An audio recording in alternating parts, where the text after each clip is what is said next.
Bonjour et bienvenue. Si on se pose la question de s'installer au Canada en tant que francophone, mais en dehors du Québec, on est au bon endroit. Cette présentation, c'est justement un petit guide pour aider à y voir plus clair. C'est la grande question, n'est-ce pas?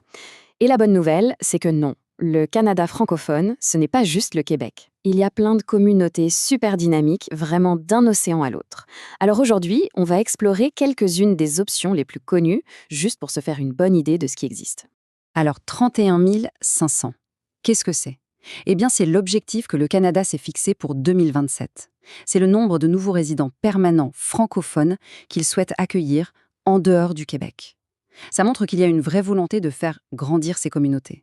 C'est donc une super opportunité pour celles et ceux qui y arrivent.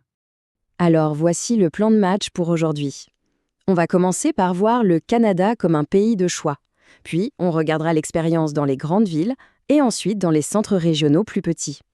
On verra aussi comment concrètement trouver sa communauté pour enfin, espérons-le, trouver l'endroit idéal. Allez, on y va. La première chose à faire, avant même d'ouvrir une carte, c'est peut-être de se poser des questions sur soi-même. Parce que choisir une ville, au fond, c'est surtout choisir un style de vie. Voilà un concept super important. Une communauté francophone en situation minoritaire, qu'est-ce que ça veut dire concrètement? Ce n'est pas juste un endroit où quelques personnes parlent français. Non, c'est un vrai écosystème. Pensez école, centre culturel, médecins qui parlent français, bref, une vie sociale et culturelle bien vivante. Et cette citation du gouvernement du Canada, elle résume parfaitement l'idée. Le but, ce n'est pas juste de cocher les cases job et logement, c'est de trouver un endroit qui correspond vraiment à ses projets de vie, à ses aspirations, que ce soit pour soi ou pour sa famille. Bon, maintenant, passons aux options plus concrètes. La première grande piste à explorer, c'est celle des grandes villes. On parle ici d'un rythme de vie souvent plus rapide, d'une grande diversité et bien sûr de beaucoup d'opportunités de carrière. Pour que ce soit plus parlant, on va comparer deux villes qui à première vue sont très différentes, mais qui ont toutes les deux de solides communautés francophones. D'un côté, la capitale du pays, Ottawa, de l'autre, en plein cœur des prairies, Winnipeg. Ottawa, son plus grand atout, c'est clair, c'est son bilinguisme officiel. Qu'est-ce que ça change au quotidien? Eh bien, ça veut dire que le gouvernement fédéral, qui est un employeur immense, recherche activement des francophones. Le secteur de la tech est aussi très fort. Et puis, il y a la proximité avec le Québec. On est juste à côté de Gatineau. Du coup, on est dans une grande région où le français est vraiment partout. Winnipeg, c'est une toute autre ambiance. Le cœur francophone, c'est le quartier de Saint-Boniface, une vraie ville dans la ville. Mais l'avantage numéro 1 de Winnipeg, c'est souvent son coût de la vie. L'économie est variée, transport, finances, aérospatiale, mais le portefeuille respire un peu plus que dans d'autres grandes métropoles canadiennes. Et ce graphique, il parle de lui-même.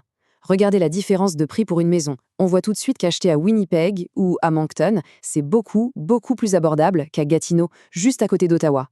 Pour une famille qui démarre, ça peut vraiment faire toute la différence. Mais attention, la vie en français au Canada, ça ne se limite pas aux grandes villes. Il y a une autre option super intéressante, les centres régionaux.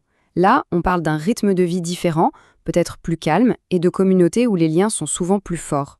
C'est un peu le choix classique, non? D'un côté, l'énergie de la grande ville, avec des services à n'en plus finir et un rythme soutenu.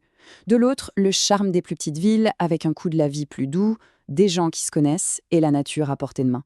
L'Ontario est un exemple parfait pour ça. Souvent, on pense à Ottawa, mais en fait, la province a la plus grande population francophone hors Québec. On parle de plus de 600 000 personnes, réparties dans des dizaines de villes et villages, surtout dans le nord et l'est, où le français est la langue de tous les jours. Regardez un peu ce tableau, c'est assez incroyable. Prenez une ville comme Hearst, dans le nord de l'Ontario. 84% de la population est francophone. Là-bas, vivre en français, ce n'est pas une option, c'est juste la normalité.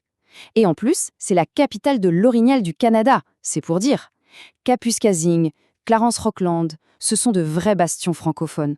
Maintenant, changeons de décor et partons vers l'Est, dans les Maritimes. On va s'arrêter sur une ville vraiment unique, Moncton, au Nouveau-Brunswick. Et ce qui rend cette province si spéciale, c'est qu'elle est la seule au Canada à être officiellement bilingue. C'est inscrit dans la Constitution. Alors, pourquoi Moncton ? D'abord, un tiers des gens au Nouveau-Brunswick sont francophones. Le bilinguisme est partout, à l'hôpital, à la mairie, dans les écoles. Ensuite, le coût de la vie est très attractif, on l'a vu sur le graphique. Il y a aussi l'université de Moncton, qui est un pôle majeur. Et puis, il y a toute la richesse de la culture acadienne, son histoire, sa musique. C'est un environnement vraiment à part.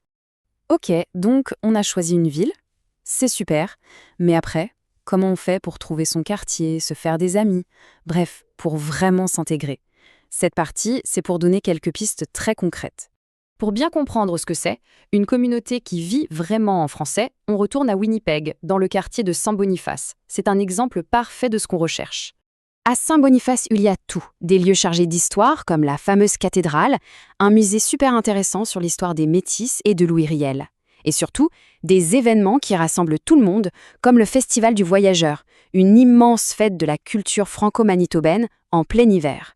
Sans oublier, bien sûr, les écoles, l'université et même l'hôpital, tout en français. Et voilà une petite méthode en 4 étapes pour se lancer dans ses propres recherches, peu importe la ville. On peut commencer tranquillement de chez soi avec Google Maps et Street View pour se faire une idée. Ensuite, on passe aux choses sérieuses, un coup de fil à la mairie pour des infos sur les quartiers, un autre au conseil scolaire francophone pour les écoles, et surtout, contacter les services d'aide aux nouveaux arrivants, eux, ils sont une mine d'or d'informations. Bon, on a vu pas mal de choses. Les grands types de vie, on a comparé des villes, on a regardé comment trouver sa place. Maintenant, il est temps de tout mettre ça ensemble pour prendre, bonne décision. S'il y a une chose à retenir de tout ça, c'est qu'il n'y a pas de meilleure ville dans l'absolu. Le choix parfait, c'est celui qui colle à ses propres priorités, à son style de vie et à ses objectifs pour aujourd'hui. Pas besoin de se projeter dans 10 ans, l'important c'est ce qui est bon pour soi, maintenant. Alors, la dernière question, elle est pour chacun. Qu'est-ce qui compte le plus? L'énergie de la grande ville ou le charme d'une communauté plus petite? Un environnement complètement bilingue ou un lieu où le français est vraiment la langue principale? La réponse à ces questions, eh bien, c'est elle qui dessinera les contours de la nouvelle vie idéale au Canada. Rendez-vous sur notre site pour en savoir plus.